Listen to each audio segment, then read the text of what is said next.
वसुदेव सुतं देवं कंसचारूढमर्दनं देवकी परमानंदं कृष्णं वंदे जगतगुरु। सावद्वारन को छोड़ के मैं आयो तेरे द्वार, ओ नंद के लाडले तनिक मेरी ओर निहार। बोलो भागवत भगवान की जय। प्रिय भक्तजनों, आज हम आपको श्रीमद् भागवत महापुराण के पंचम स्कंद के 8वें अध्याय की कथा सुनाएंगे। तो सभी भक्तजन हमारी श्रीमद् भागवत महापुराण की कथा को बड़े श्रद्धा भाव और प्रसन्नचित्त मन से सुने। जो भक्त हमारे चैनल पर नए आए हैं, जिन्होंने अभी तक हमारे चैनल को सब्सक्राइब नहीं किया है, वो हमारे चैनल को सब्सक्राइब करें, वीडियो को लाइक करें और कमेंट में ओम नमो भगवते वासुदेवाय अवश्य लिखें। आइए भक्तों, कथा को प्रारंभ करते हैं। आज की कथा में हम आपको सुनाएंगे भरत जी का मृग के मुंह में फंसकर मृग योनि में जन्म लेना। बोलो भागवत भगवान की जय। श्री सुखदेव जी कहते हैं, एक बार भरत जी गंडकी में स्नान कर नित्य नैमित्तिक तथा शौचादि अन्य आवश्यक कृत्यों से निवृत्त हो प्रणव का जाप करते हुए 3 मुहूर्त तक नदी की धारा के पास बैठे रहे। राजन, इसी समय एक हरिणी प्यास से व्याकुल हो जल पीने के लिए अकेली ही उस नदी के तीर पर आई। अभी वह जल पी रही थी कि पास ही गरजते हुए सिंह की लोक भयंकर दहाड़ सुनाई पड़ी। हरिण जाति तो स्वभाव से ही डरपोक होती है। वह पहले ही चौकन्नी होकर इधर उधर देखती जाती थी। अब जो ही उसके कान में वह भीषण शब्द पड़ा कि सिंह के डर के मारे उसका कलेजा धड़कने लगा और नेत्र कतार हो गए। प्यास अभी बुझी न थी, किंतु अब तो प्राणों पर आ बनी थी। इसलिए उसने भयवश एकाएक ही नदी पार करने के लिए छलांग मारी। उसके पेट में गर्भ था, अतः उछलते समय अत्यंत भय के कारण उसका गर्भ अपने स्थान से हटकर योनि द्वार से निकलकर नदी के प्रवाह में गिर गया। वह कृष्ण मृग पत्नी अकस्मात गर्भ के गिर जाने, लंबी छलांग मारने तथा सिंह से डरी होने के कारण बहुत पीड़ित हो गई थी। अब अपने झुंड से ही उसका बिछोह हो गया था, इसलिए वह किसी गुफा में जा पड़ी और वह मर गई। राजर्षि भरत ने देखा कि बेचारा हरनी का बच्चा अपने बंधुओं से बिछुड़कर नदी के प्रवाह में बह रहा है। इससे उन्हें उस पर बड़ी दया आई और वे आत्मीय के समान उस मातृहीन बच्चे को अपने आश्रम पर ले आए। उस मृग सोने के प्रति भरत जी की ममता उत्तरोत्तर बढ़ती ही गई। वे नित्य उसके खाने पीने का प्रबंध करने, व्याध आदि से बचाने, लाड़ लड़ाने और पुचकारने आदि की चिंता में ही डूबे रहने लगे। कुछ ही दिनों में उनके यम नियम और भगवत पूजा आदि आवश्यक कृत्य एक एक करके छूटने लगे और अंत में सभी छूट गए। उन्हें ऐसा विचार रहने लगा, अहो कैसे खेद की बात है, इस बेचारे दीन मृग छोने को काल चक्र के वेग ने अपने झुंड स्वाद और बंधुओं से दूर करके मेरी शरण में पहुंचा दिया है। ये मुझे ही अपना माता पिता, भाई बंधु और यूथ के साथी संगी समझता है। इसे मेरे सिवा और किसी का पता नहीं है और मुझ में इसका विश्वास भी बहुत है। मैं भी शरणागत की उपेक्षा करने में जो दोष है उन्हें जानता हूँ, इसलिए मुझे अब अपने इस आश्रित का सब प्रकार की दोष बुद्धि छोड़कर अच्छी तरह पालन पोषण और प्यार दुलार करना चाहिए। निश्चय ही शांत स्वभाव और दीनों की रक्षा करने वाले परोपकारी सज्जन ऐसे शरणागत की रक्षा के लिए अपने बड़े से बड़े स्वार्थ की भी परवाह नहीं करते। इस प्रकार उस हरणी के बच्चे में आसक्ति बढ़ जाने से बैठते, सोते, टहलते, ठहरते और भोजन करते समय भी उनका चित्त उसके स्नेह पाश में बंधा रहता था।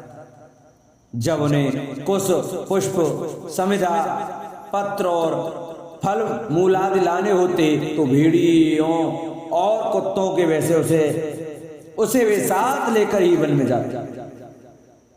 मार्ग में जहां जहां कोमल घास आदि को देखकर मुक्त भाव से वह हरिण शावक अटक जाता तो वे अत्यंत प्रेमपूर्ण हृदय से दयावश उसे अपने कंधे पर चढ़ा लेते।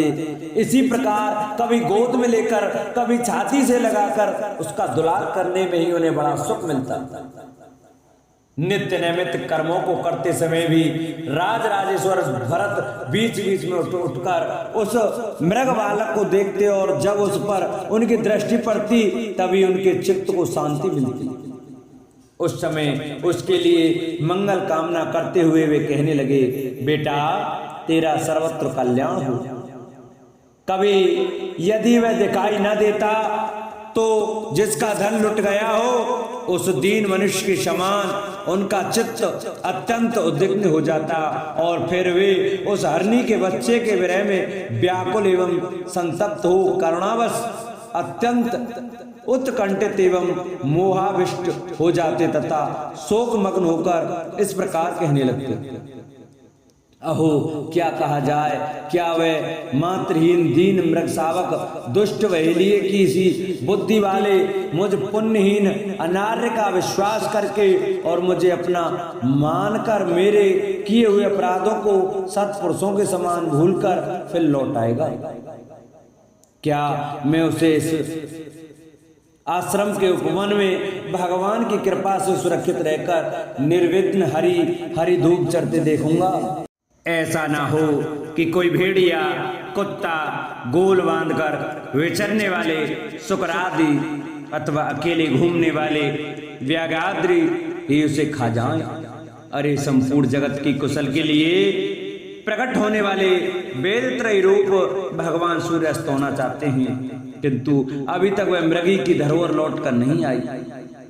क्या वह हरिराज कुमार मुझ पुण्यहीन के पास आकर अपनी भांति भांति की मृग शावकोचित मनोहर एवं दर्शनीय क्रीड़ाओं से अपने सजनों का शोक दूर करते हुए मुझे आनंदित करेगा? अहो जब कभी मैं प्रणय कोप से खेल में झूठ मूठ समाधि के बहाने आंखें मूंद कर बैठ जाता तब वह चकित चित्त से मेरे पास आकर जल बिंदु के समान कोमल और नन्हे नन्हे सींगों की नोक से किस प्रकार मेरे अंगों को खुजलाने लगता था। मैं कभी कुशों पर हवन सामग्री रख देता और वह उन्हें दांतों से खींचकर अपवित्र कर देता तो मेरे डांटने डपटने पर वह अत्यंत भयभीत होकर उसी समय सारी उछल कूद छोड़ देता और ऋषि कुमार के समान अपनी समस्त इंद्रियों को रोककर चुपचाप बैठ जाता था। फिर पृथ्वी पर उस मृग शावक के खुर के चिन्ह देखकर कहने लगते, अहो इस तपस्विनी धरती ने ऐसा कौन सा तप किया है जो उस अति विनीत कृष्ण सार किशोर के छोटे छोटे सुंदर सुखकारी और सुकोमल खुरों वाले चरणों के चिन्हों से मुझे जो मैं अपना मृगधन लुट जाने से अत्यंत व्याकुल और दीन हो रहा हूं उस द्रव्य की प्राप्ति का मार्ग दिखा रही है और स्वयं अपने शरीर को भी सर्वत्र उन पद चिन्हों से विभूषित कर स्वर्ग और अपवर्ग के चुप द्विजों के लिए यज्ञ स्थल बना रही है। चंद्रमा में मृग का श्याम चिन्ह देख उसे अपना ही मृग मानकर कहने लगते, अहो जिसकी माता सिंह के भय से मर गई थी आज वही मृग शिशु अपने आश्रम से बिछुड़ गया। अतः उसे अनाथ देखकर क्या ये दीन वत्सल भगवान नक्षत्रनाथ दयावश उसकी रक्षा कर रहे हैं? फिर उसकी शीतल किरणों से आह्लादित होकर कहने लगते, अथवा अपने पुत्रों के वियोग रूप दावानल की विषम ज्वाला से हृदय कमल दग्ध हो जाने के कारण मैंने एक मृग बालक का सहारा लिया था, अब उसके चले जाने से फिर मेरा हृदय जलने लगा है। इसलिए ये अपनी शीतल शांत स्नेहपूर्ण और वदन सलिल रूपा अमृतमय किरणों से मुझे शांत कर रहे। राजन, इस प्रकार जिनका पूरा होना सर्वथा असंभव था, उन विविध मनोरथों से भरत का चित्त व्याकुल रहने लगा। अपने मृग शावक के रूप में प्रतीत होने वाले प्रारब्ध कर्म के कारण तपस्वी भरत जी भगवदाराधन रूप कर्म एवं योगानुष्ठान से च्युत हो गए। नहीं तो जिन्होंने मोक्ष मार्ग में साक्षात विघ्न रूप समझकर अपने ही हृदय से उत्पन्न दुस्त्यज पुत्रादि को भी त्याग दिया था, उन्हीं की अन्य जातीय हरिण शिशु में ऐसी आसक्ति कैसे हो सकती थी?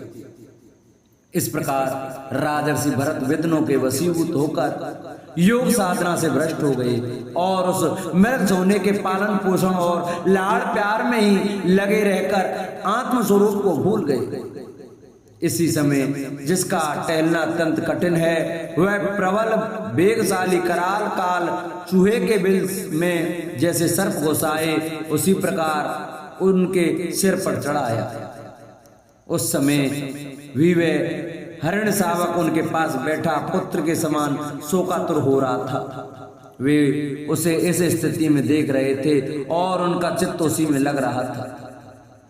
इस प्रकार की आसक्ति में ही मृग के साथ उनका शरीर भी छूट गया। तदंतर उन्हें अंतकाल की भावना के अनुसार अन्य साधारण पुरुषों के समान मृग शरीर ही मिला, किंतु उनकी साधना पूरी थी, इसमें उनकी पूर्व जन्म की स्मृति नष्ट नहीं हुई।